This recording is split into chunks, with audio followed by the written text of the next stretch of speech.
श्री राधा कृष्णाभ्याम नमः।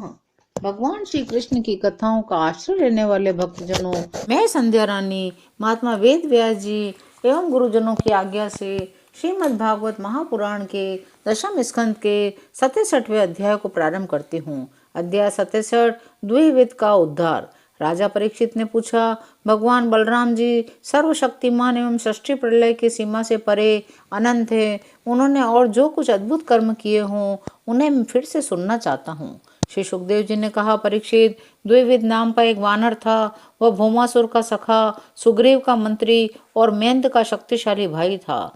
जब उसने सुना कि श्री कृष्ण ने भौमासुर को मार डाला, तब वह अपने मित्र की मित्रता के ऋण से उऋण होने के लिए राष्ट्र विप्लव करने पर उतारू हो गया।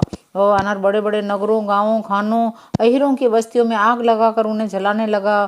कभी वह बड़े पहाड़ों को उखाड़कर उनके प्रांत के प्रांत चकनाचूर कर देता। द्विविध वानर में 10,000 हाथियों का बल था। कभी कभी वह दुष्ट समुद्र में खड़ा हो जाता और हाथों से इतना जल उछालता कि समुद्र तट के देश डूब जाते।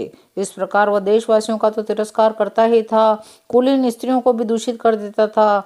एक दिन वह दुष्ट सुललित संगीत सुनकर रेवतक पर्वत पर गया।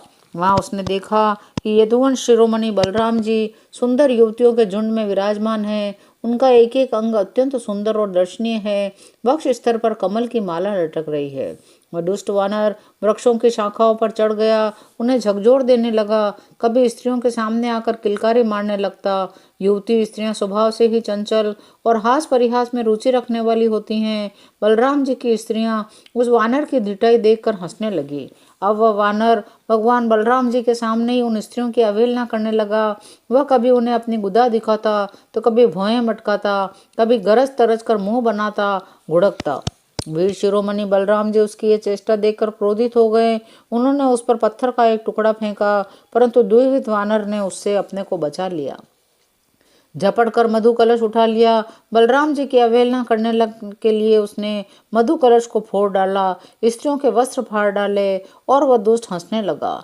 बलराम जी को क्रोधित करने लगा। जब इस प्रकार बलवान और मदोन्मत्त द्विविध वानर बलराम जी को नीचा दिखाने और उनका घोर तिरस्कार करने लगा, तब उन्होंने उसकी रिटाई देखकर उसके द्वारा सताए हुए देशों की दुर्दशा पर विचार करके उस शत्रु को मार डालने की इच्छा से क्रोधपूर्वक अपना हल मुसल उठाया।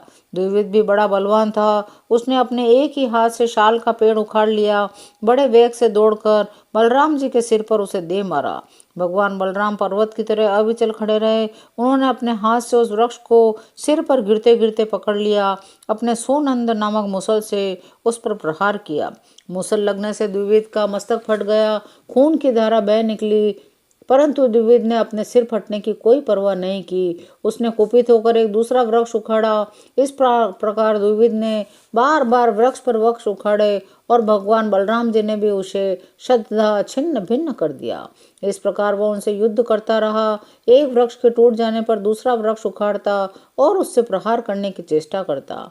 इस बातों से चिढ़कर बलराम जी के ऊपर बड़ी बड़ी चट्टानों की वर्षा करने लगा, परंतु भगवान बलराम जी ने भी अपने मुसल से उन सभी चट्टानों को खेल ही खेल में चकनाचूर कर दिया। अब यदुवंश शिरोमणि बलराम जी ने हल और मुसल अलग रख दिए। क्रुद्ध होकर दोनों हाथों से उसके हंसली पर प्रहार किया। इससे वह वानर खून उगलता हुआ धरती पर गिर पड़ा। आंधी आने पर जैसे जल में डोंगी डगमगाने लगती है, वैसे ही उसके गिरने से बड़े बड़े वृक्षों और चोटियों के साथ सारा पर्वत हिल गया। आकाश में देवता लोग जय जय, नमो नमः, बड़े बड़े ऋषि मुनि साधु साधु के नारे लगाने लगे और बलराम जी पर फूलों की वर्षा करने लगे। द्विविध ने जगत में बड़ा उपद्रव मचा रखा था, अतः भगवान बलराम जी ने उसे इस प्रकार मार डाला। वे द्वारकापुरी में लौट आए।